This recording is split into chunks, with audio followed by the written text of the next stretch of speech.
Good morning everyone, Ivar here from VPMA. In this quick video, we're going to go over how we can create our BMC support profile. To do so, we want to navigate over to bmc.com/support.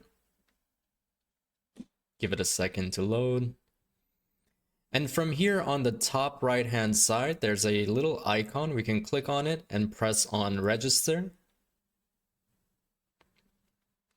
And now we can fill in our account details. Next, you want to make sure you select access to BMC support, and here we can enter our subscription ID and our PIN. If you don't have your subscription ID and PIN, you can reach out to your BMC account manager or customer care@bmc.com, and they will be able to provide this information.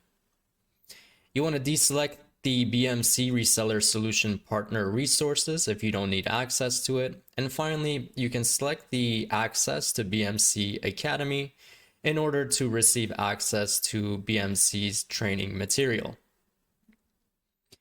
From here, once you have all of your details filled out, you can check the terms of services, and the submit button should now be enabled for you to create your account.